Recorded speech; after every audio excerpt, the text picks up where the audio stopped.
Bom, antes de a gente iniciar nesse tema que é importantíssimo, vamos falar um pouco sobre as notícias do mundo dos negócios que rondou aí durante a semana. E, como todo mundo sabe, o carnaval está se aproximando, as prévias de carnaval já estão aí a todo vapor e a nossa notícia é bem relacionada a isso hoje, tá? Carnaval deve movimentar nada mais, nada menos do que 9 bilhões de reais no Brasil, estima a CNC. Para quem não sabe, a CNC é a Confederação Nacional do Comércio. O Carnaval de 2024 deve movimentar 9 milhões de reais, representando aí 10% acima do que foi registrado no ano passado. A estimativa foi divulgada nessa segunda-feira, dia 29, segunda-feira passada, pela Confederação Nacional do Comércio de Bens, Serviços e Turismo, a CNC.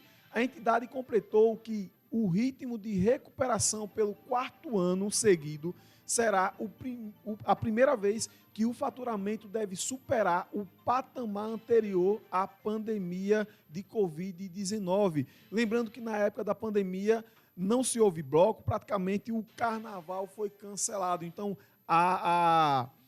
todo mundo espera que esse carnaval ele supere o faturamento ou o movimento do carnaval anterior à pandemia, tá bom? Então, muito provavelmente a gente vai ter aí o melhor carnaval de todos os tempos, certo?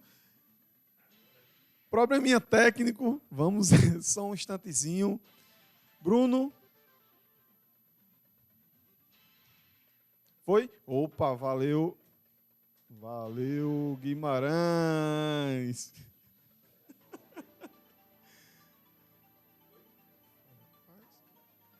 Vai. Foi. O impacto carnavalesco, voltando aqui, vai muito além dos 4 dias de folia.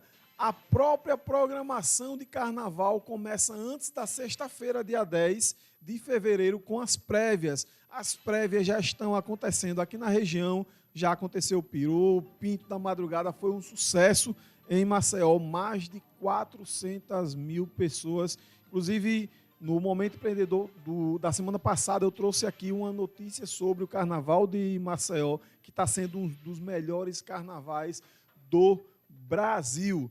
Do mesmo modo, o impacto econômico desse período do ano atravessa os mais diferentes segmentos. Entretanto, aqui estão as áreas mais diretamente beneficiadas com o movimento de carnaval. Eu separei aqui 3 áreas que mais movimentam aí no carnaval, tá bom? O turismo. O carnaval brasileiro é um espetáculo único no mundo e, ao mesmo tempo, muito diverso entre as cidades onde é celebrado pelo país inteiro. Então, é esperado que ele gere um grande movimento do turismo nacional e internacional. Muita gente de fora vindo para o Brasil e muita gente também do Brasil fazendo aquele turismo local, né, viajando aí para outros estados, para outras cidades. Até mesmo quem não cai na folia, apesar de não curtir ali o carnaval, viaja para lugares mais calmos, para escapar do agito, para escapar ali da folia. Tem muita gente que não gosta de carnaval, mas essas também viajam. Então, tudo certo aí com a economia, tá certo? O Banco Central do Brasil estima que os gastos de estrangeiros no Brasil durante o mês de fevereiro chegue a 971 milhões de dólares. A presença do carnaval mais cedo com as prévias em 2024 se faz sentir na estimativa, cujo valor é de 19,3% maior que o registrado em 2023. Então, a gente espera aí um carnaval muito mais pujante, um carnaval com muita mais alegria, muito mais lucro, muito mais dinheiro movimentando aí o comércio, tá bom? Um outro setor muito beneficiado é o setor da alimentação, ou seja, a alimentação fora do lar, né, é outro segmento da economia que cresce com o carnaval. Segundo a Associação Brasileira de Bares e Restaurantes, respeitando aqui a fonte, tá? A Abrasel, Uma pesquisa da entidade revela que 81% dos estabelecimentos devem abrir nos dias de festas. E desse total aí, 70%, 75% esperam ter um faturamento maior do que o do ano anterior. O aumento esperado é de nada mais, nada menos do que 15% em média para o Carnaval de 2024. Os dados da Abrazel ainda reforçam que em cada 3 estabelecimentos que abrirão durante a folia, considera o Carnaval muito ou extremamente importante para o faturamento do negócio. Então, o Carnaval também movimenta aí muitos bares e restaurantes, porque quem viaja, com certeza, ali depois da folia, vai precisar comer, vai para barzinho, vai para restaurante, e isso ajuda bastante o setor. E um outro setor bastante beneficiado durante o Carnaval é a economia criativa, é isso mesmo. O Carnaval é uma grande festa, mas também é uma expressão cultural, artística e individual. Desse modo, ele mexe com diferentes atividades da economia criativa. Por exemplo, o mercado de festas e eventos, assim como a indústria musical como um todo, tem um importante estímulo nessa época do ano. Desfiles, blocos e festas ainda inspiram a criatividade dos brasileiros e geram o consumo de fantasias, adereços, acessórios, maquiagens, entre tantos outros, né, para abrilhantar aí a festa de Carnaval. Tá bom? Então, esses são os 3 principais segmentos que mais giram aí durante o Carnaval. Pessoal, vamos lá, vamos para o tema do dia. Nosso tema é: como é que você aí na sua empresa vai elaborar metas? E o mais importante que elaborar metas é tirar essa meta do papel, ainda em 2024. Estamos no início do ano, então é momento de você elaborar aí as suas metas, tá bom?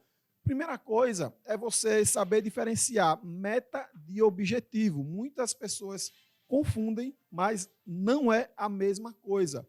O objetivo é uma coisa macro, tá bom? O objetivo é, digamos que uma visão a longo prazo. Por exemplo, quero crescer o meu negócio ou quero abrir uma filial. Isso é um objetivo. A meta, ao contrário disso, é o caminho e as ferramentas utilizadas para alcançar esse objetivo, tá certo?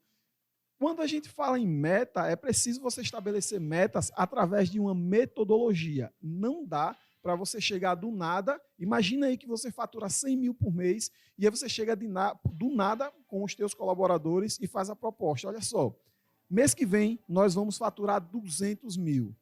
Cara, muito provavelmente, a não ser que aconteça uma mágica, você não vai conseguir atingir essa meta. Você dobrou a meta sem estudar nada, sem fazer nenhuma análise prévia. Tá? Então, existe toda uma metodologia para você estabelecer metas.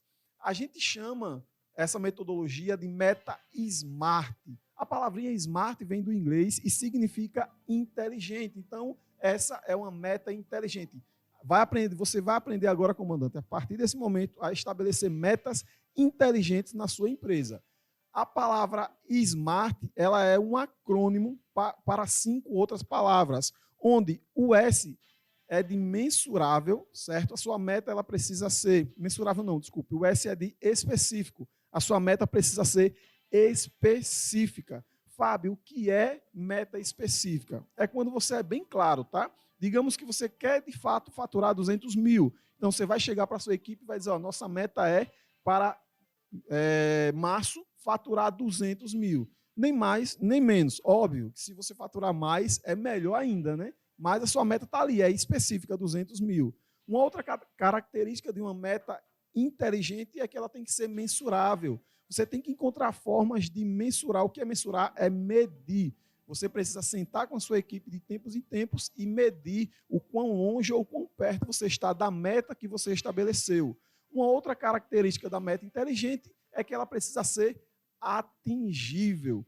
Não adianta nada, foi o que eu falei no início, não adianta nada você estabelecer uma meta que seja inatingível. Você vai acabar frustrando a sua equipe, desmotivando a sua equipe, porque no final do mês eles não vão conseguir bater a meta e vai ficar todo mundo desmotivado. A sua meta precisa ser uma meta realista, precisa ser atingível. Uma outra característica de uma meta inteligente é que ela precisa ser relevante. É isso mesmo.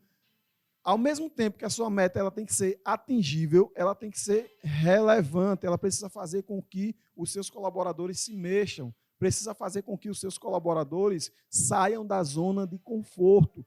Por exemplo, não adianta nada, você já tem um faturamento médio de 100 mil e você chega para os seus colaboradores e diz, mês que vem eu quero que a gente fature aí 105 mil.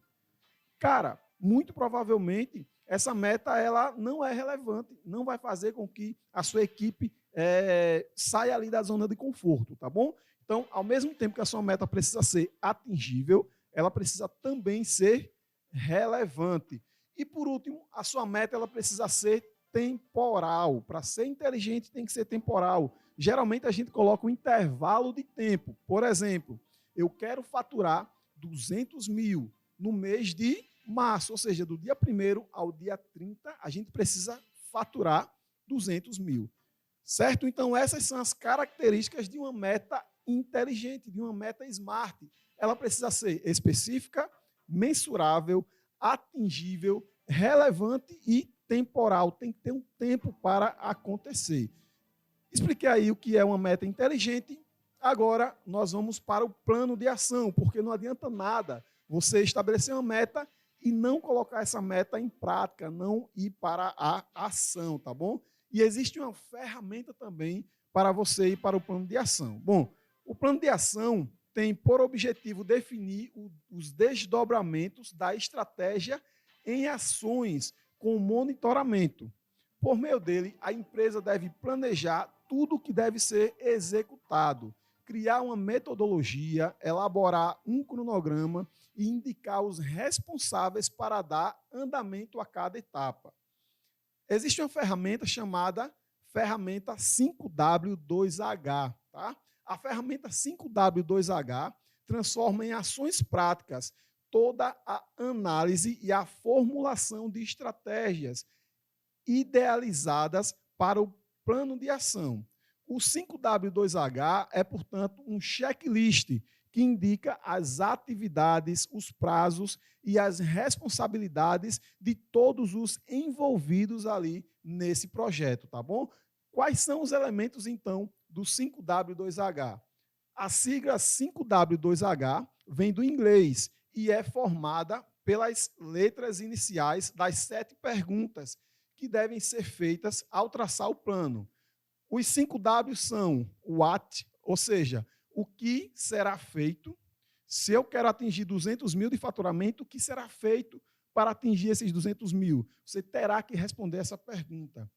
Óbvio, todas as perguntas que vai ser feita aqui, você vai elaborar e vai externar para a sua equipe, tá bom? Continuando aqui nos 5 Ws, tá? O why é o seguinte, por quê? Por que será feito? Então, responda essa pergunta também. O where, onde será feito? O when, quando será feito? O ou, por quem será feito? Ou seja, vamos lá. Onde será feito? Onde serão feitas as ações, por exemplo, para que eu atinja esses 200 mil? Será feito na loja física? Será feito no mundo digital? Né? O when, quando será feito? O ou, por quem será feito? Ou seja, quem são as pessoas responsáveis por cada uma das ações que serão feitas para a gente atingir aquele objetivo lá, que é 200 mil. E os 2H, o que são os 2H? O primeiro H é o how, como será feito. Então, você vai descrever passo a passo ali como será feito para você atingir, como serão feitas as ações para que você consiga atingir ali os 200 mil. E how much, que será aí o outro H, quanto vai custar, ou seja, quanto de money, quanto de dinheiro eu vou precisar tirar do bolso para que eu invista em ações de marketing para atingir aí esse faturamento de 200 mil reais, tá bom? Então, assim, a função dessa ferramenta chamada 5W2H, é definir o que será feito, por quê, onde, por quem, quando, como e quanto de dinheiro custará essas ações. Dessa forma, o método auxilia na organização e no planejamento de quaisquer processos internos da empresa. qualquer meta você consegue tirar do papel usando a metodologia 5W2H. Detalhe, eu tenho essa ferramenta, certo, em planilha de Excel. Quem quiser, eu posso disponibilizar. Então, entre em contato com a direção do programa Tribuna Livre, que a gente envia para o seu e-mail essa ferramenta. Se necessário, eu faço um vídeo explicativo para você já utilizar essa ferramenta na sua empresa ainda hoje, tá bom?